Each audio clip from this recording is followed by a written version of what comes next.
आज हम आपके बीच इनटू द वाइल्ड फिल्म को एक्सप्लेन करेंगे। ये फिल्म इसी नाम की एक नॉवल पर बेस्ड है जिसको लिखा था जॉन क्रैकवर ने। ये एक रियल स्टोरी है। इस फिल्म में मुख्य अभिनेता एमिल हर्श, जिन्होंने इस फिल्म में क्रिस्टोफर जॉनसन मैकैंडलेस का कैरेक्टर निभाया है।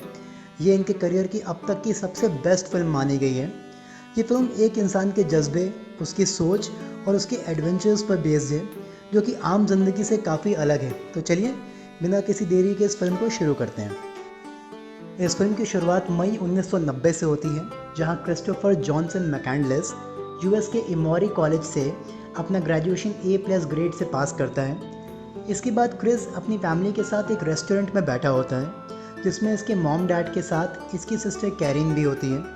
यहाँ क्रिस के मॉम डैड उससे आगे के करियर के लिए पूछते हैं, पर क्रिस कहता है कि अभी वो बिल्कुल भी श्योर नहीं है कि उसे आगे क्या करना है। फिलहाल उसे कुछ दूसरी चीज़ों को प्रायोरिटी देनी है। क्रिस के पास गैटसन कार होती है, जो अब काफ़ी पुरानी हो चुकी थी। उसके पेरेंट्स उससे कहते हैं कि हम तुम्हें एक नई कार गिफ्ट करना चाहते हैं, पर क्रिस कहता है कि उसकी पुरानी कार ही अच्छी है और उसे कार तो क्या, किसी भी नई चीज़ की ज़रूरत नहीं है। दरअसल क्रिस की उसके मॉम डैड से काफ़ी बनती नहीं है, वो उनसे नाराज़ रहता है और क्रिस के लिए मटेरियलिस्टिक चीज़ों की बिल्कुल भी वैल्यू नहीं होती। वो दिखावे में बिल्कुल भी बिलीव नहीं करता। दरअसल शुरू से ही क्रिस और इसकी सिस्टर कैरीन अपने मॉम डैड के झगड़े को लेकर डिप्रेशन में रहते थे, तो शायद कहीं ना कहीं एक ये भी रीज़न है कि उसे ज़िंदगी की असली खुशियों के आगे ये सब एक बेकार सा लगता है।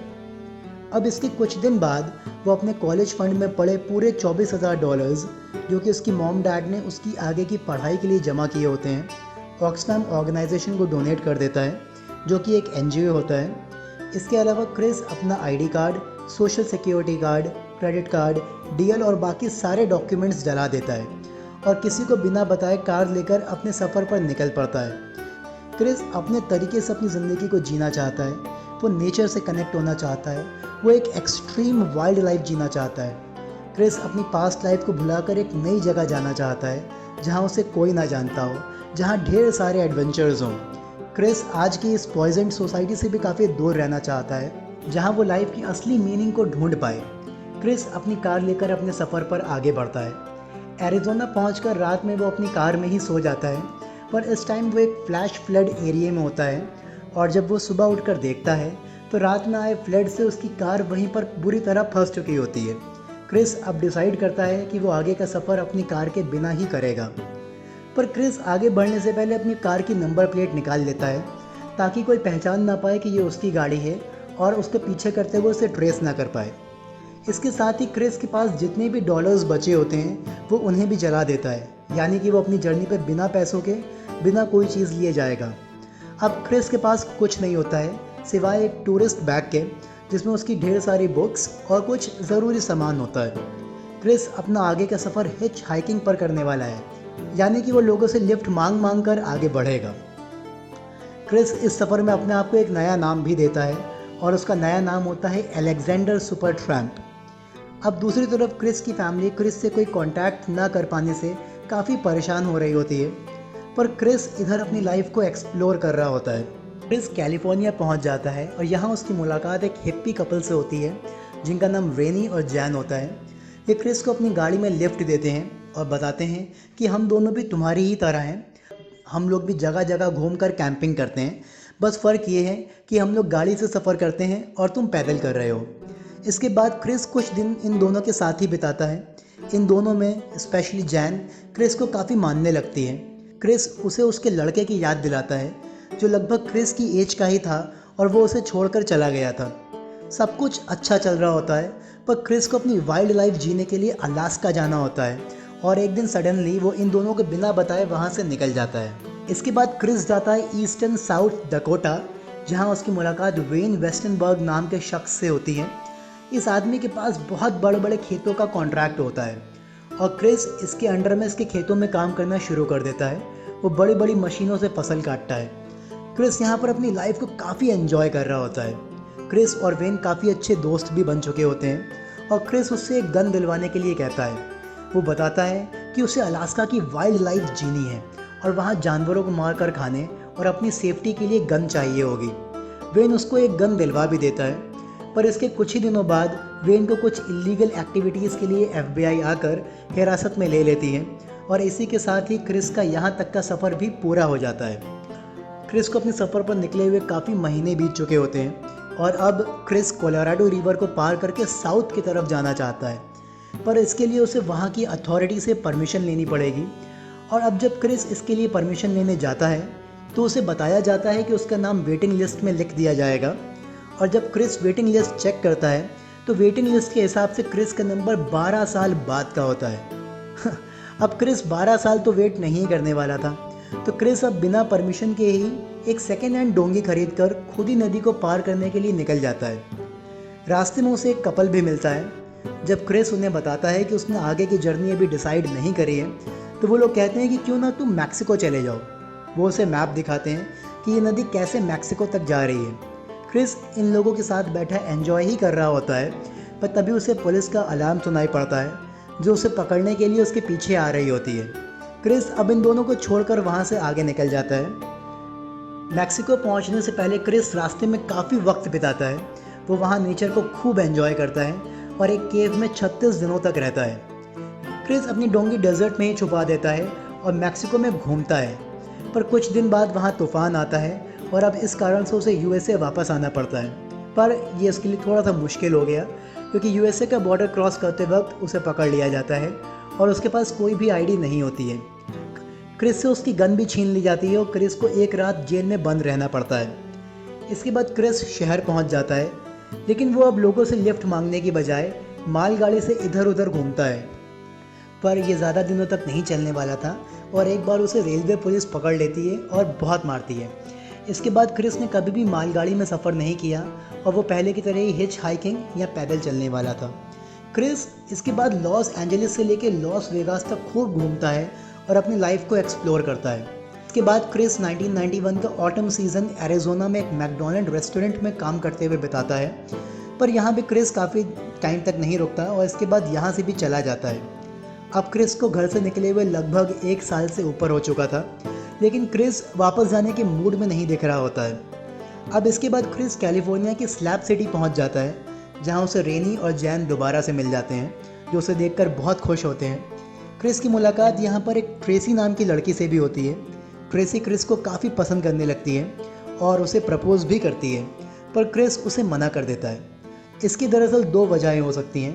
पहली ये कि वो अंडर एज थी, यानी कि वो सिर्फ 16 साल की थी, और दूसरी क्रिस को अलास्का के लिए निकलना है। वो एक वाइल्ड लाइफ जीने का सपना लेके बैठा हुआ है और वो इन सब चक्करों में नहीं पड़ना चाहता।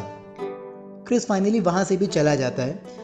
क्रिस इसके बाद अलास्का जाने से पहले कैलिफोर्निया के सैल्टन सिटी में अपना कैंप लगाता है और यहाँ पर लगभग 2 हफ्ते बाद उसकी मुलाकात एक 80 साल के बूढ़े आदमी रॉन फ्रांस से होती है। रॉन को क्रिस की बातें काफ़ी इंटरेस्टिंग लगती हैं और ये लोग काफ़ी टाइम साथ में बिताते हैं। रॉन क्रिस को बताता है कि वो एक रिटायर्ड आर्मी ऑफिसर है और उसकी बीवी और बेटा बहुत पहले एक कार एक्सीडेंट में मारे गए थे। रॉन टाइम पास के लिए अपने घर पर ही लेदर का काम करता है और क्रिस भी उसके साथ लगकर लेदर का काम सीखना शुरू कर देता है। क्रिस यहाँ पर एक लेदर बेल्ट पर अपनी पूरी जर्नी की डिटेल्स मेंशन करता है। अब लगभग इस तरीके से 2 महीने और बीत जाते हैं और अब क्रिस को फाइनली अलास्का के लिए निकलना होता है, पर रॉन नहीं चाहता कि क्रिस अलास्का के लिए जाए। वो क्रिस से कहता है कि मेरी फैमिली में अब और कोई नहीं बचा है और जिस दिन मैं मर जाऊंगा उस दिन मेरा पूरा वंश खत्म हो जाएगा और मैं चाहता हूँ कि तुम मेरे ग्रैंड सन बनकर रहो, यानी कि वो क्रिस को अडॉप्ट करना चाहता है। पर क्रिस कहता है कि मैं आपकी बात की काफ़ी इज्जत करता हूँ, पर फ़िलहाल मुझे अलास्का के लिए निकलना है और वहाँ से आने के बाद हम इस बारे में बात करेंगे। फाइनली क्रिस वहाँ से निकल जाता है। क्रिस लिफ्ट मांगकर अलास्का बॉर्डर्स तक पहुँचता है और बॉर्डर पर पहुँचने के बाद जिस आदमी ने उसको लिफ्ट दी होती है वो क्रिस को बूट्स गिफ्ट करता है, क्योंकि वो देखता है कि क्रिस के पास इस बर्फीली ज़मीन में रहने के लिए अच्छे जूते भी नहीं हैं। वो क्रिस से कहता है कि ये जूते तुम्हारे पैरों को इस गीली बर्फ़ से बचाएंगे। अब क्रिस अलास्का पहुंच चुका होता है और उसे घर से निकले हुए अब लगभग 21 महीने बीत चुके होते हैं। क्रिस अलास्का में सिर्फ कुछ ही तैयारियों के साथ गया होता है। उसके पास 10 पाउंड चावल, .22 राइफ़ल, किताबें, कैमरा और कुछ ज़रूरी सामान होता है। अब अलास्का के काफ़ी अंदर जाने के बाद वो एक पेड़ की टहनी पर अपनी टोपी लगा देता है, क्योंकि क्रिस को आगे एक नदी पार करनी होती है। क्रिस ने ये टोपी निशानी के तौर पर लगाई होती है कि उसे वापस लौटते समय रास्ता भटकना ना पड़े और वो टोपी देखकर सही रास्ते पर वापस आ जाए। क्रिस अब उस नदी को बड़ी आसानी से पार करते हुए आगे बढ़ता है और अपना कैंप लगाता है। यहाँ अलास्का में बर्फ़ ही बर्फ़ जमी होती है। क्रिस यहाँ आग जलाता, किताबें पढ़ता और भूख लगने पर जानवरों का शिकार करता। क्रिस को वहाँ काफ़ी घूमने पर एक बस दिखाई देती है। जब क्रिस पास जाकर देखता है तो उस बस में कोई भी नहीं होता है। उस बस में एक गद्दा होता है, आग जलाने के लिए अलग जगह होती है और रहने का काफ़ी अच्छा इंतज़ाम होता है। क्रिस ये देखकर काफ़ी खुश हो जाता है और इस बस को मैजिक बस के नाम से बुलाता है। क्रिस अब उस बस को अच्छे तरीके से साफ़ करता है और उसी में रहना शुरू कर देता है। क्रिस अपनी डेली रूटीन में किताबें पढ़ता है, आसपास मिले जानवरों का शिकार करता और एक डायरी में अपनी जर्नी में मिले सारे एक्सपीरियंसेस लिखता है। क्रिस के आसपास दूर दूर तक कोई नहीं होता है और वो यहाँ इतने बड़े एरिया में अकेले रह रहा होता है। अब धीरे धीरे टाइम बीतता है और क्रिस का लाया हुआ राशन भी खत्म होने लगता है। क्रिस को अब सही डाइट ना मिलने की वजह से धीरे धीरे वो दुबला होता चला जा रहा था। उसकी कमर का साइज़ कम हो रहा था तो वो हर बार अपनी बेल्ट पर एक नया छेद करता और अपनी बेल्ट को टाइट करता। उसका खाना खत्म हो रहा था तो वो एक दिन मूज़ का शिकार करता है। मूज़ एक तरह का जंगली हिरन होता है जो देखने में काफ़ी बड़े साइज़ का होता है, जो बेसिकली नॉर्थ यूरेशिया और नॉर्थ अमेरिका में पाया जाता है।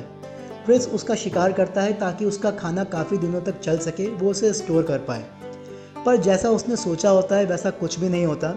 उस जानवर का सारा मीट प्रिजर्व नहीं होता है और वो सड़ना शुरू हो गया था। उस पर कीड़े पड़ने लगे थे। इस बात से क्रिस बहुत हताश हो जाता है। क्रिस का अब यहाँ रहना बहुत मुश्किल हो चला था तो अब वो डिसाइड करता है कि वो यहाँ से वापस जाएगा। क्रिस अपना बैग पैक करता है और वापस जाने लगता है, पर ऐसा नहीं हो पाता है क्योंकि जिस नदी को पार करके वो यहाँ तक आया था, अब वो नदी का बहाव बहुत तेज़ होता है। वहाँ पानी बहुत तेज़ बह रहा होता है। वो नदी अपने पूरे उफान पर होती है। दरअसल वहाँ मौसम बदल गया था। जिस समय क्रिस आया था उस समय का मौसम अलग था, 3 महीने 4 महीने पहले का। अब यहाँ पर क्रिस का पैर भी फिसलता है और वो उस नदी में बहने से किसी तरीके से अपने आप को बचा पाता है। अब मजबूरी में क्रिस को वापस मैजिक बस की तरफ आना पड़ता है। क्रिस के पास अब उसका राशन पूरी तरह से ख़त्म हो चुका था और उसके आसपास कोई जानवर भी नहीं मिल रहा था जिसका वो शिकार करके खा सके। अब उसके पास जंगली पेड़ पौधे और उनकी जड़ों को खाने के अलावा कोई और रास्ता नहीं बचा था। क्रिस अपने सफ़र में एक किताब भी लेकर आया होता है जिसमें जंगल में क्या खाना है क्या नहीं ये बताया गया है, क्योंकि जंगल में हर पौधा खाने वाला नहीं होता है। क्रिस जंगल में कुछ पौधों की पत्तियां तोड़कर खाने के लिए इकट्ठा करता है, पर क्रिस को यहाँ पर मिसअंडरस्टैंडिंग होती है। इस बुक में वाइल्ड पोटैटो को एडिबल और वाइल्ड स्वीट पी को इनएडिबल बताया गया है, पर क्रिस वाइल्ड पोटैटो की जगह वाइल्ड स्वीट पी के सीड्स और लीव्स खा लेता है जो कि काफ़ी पॉइजनस होती है। और अब क्रिस की बॉडी पहले से ही कमज़ोर हो गई थी और अब पॉइजन फैलने के बाद वो बहुत ही ज़्यादा कमज़ोर हो गया था। उसके अंदर इतनी हिम्मत भी नहीं बची थी कि वो अपने लिए बाहर जाकर खाना इकट्ठा कर सके। क्रिस को यहाँ रहते हुए अब लगभग 100 दिन पूरे हो गए थे। वो जो करना चाहता था उसने कर लिया, पर पॉइजन की वजह से उसके दिन करीब आ रहे थे। ऐसी सिचुएशन में भी डायरी में अपने थॉट्स लिखता है और लाइफ के आखिरी दिनों में वो एक थॉट लिखता है, happiness only real when shared, यानी कि खुशियाँ तभी वास्तविक हैं जब वो दूसरों के साथ बांटी जाए। इसके बाद जब क्रिस को एहसास होता है कि आज ही उसकी ज़िंदगी का आखिरी दिन है तो वह एक स्लीपिंग बैग के अंदर लेट जाता है। मॉम डैड और बहन को याद करता है। वो इस दुनिया के लिए एक नोट लिख कर जाता है जिसमें लिखा होता है, I have had a happy life and thank the Lord, good bye and may God bless all. और इसी के साथ क्रिस इस दुनिया से विदा ले लेता है। इसके बाद तकरीबन 2 हफ्ते बाद वहाँ पर घूम रहे मूज हंटर्स को क्रिस की बॉडी बस के अंदर मिलती है। और ये जो फोटोग्राफ आप देख रहे हैं ये क्रिस जॉनसन मैकेंडलेस का रियल फोटोग्राफ है जो उनके कैमरे में लोगों को मिला था। 19 सितंबर 1992 को क्रिस की बहन कैरीन मैकेंडलेस अलास्का से उसकी अस्थियां लेकर अपने साथ ले जाती हैं। ये फिल्म हमें बताती है कि हम लाइफ को कितना भी एक्सपीरियंस कर लें पर ये दूसरों के बिना अधूरी है। क्रिस्टोफर मैकेंडलेस जैसे अनगिनत लोग हैं दुनिया में जो थोड़े इंट्रोवर्ट होते हैं, जो दुनिया से खफा होते हैं लेकिन वो किसी को भी बताते नहीं हैं। हमें उनको भी समझने की ज़रूरत है। हमें ज़िंदगी को हमेशा एक्सप्लोर करना चाहिए, पर अपनों और अपनों से दूर होकर नहीं। तो ये थी इस फिल्म की पूरी कहानी। आई होप आपको वीडियो पसंद आया होगा। आप हमें कमेंट करके बताइए कि ये आपको कैसा लगा और क्रिस्टोफर मैकेंडलेस की लाइफ जो थी वो किस तरीके की थी, आपको इससे क्या सीख मिली। तो इसी तरीके की और वीडियोस देखने के लिए हमारे चैनल को लाइक करिए, सब्सक्राइब करिए, शेयर करिए, बेल आइकन ज़रूर दबाइए। फिर मिलते हैं आपसे अगली वीडियो में, तब तक के लिए गुड बाय।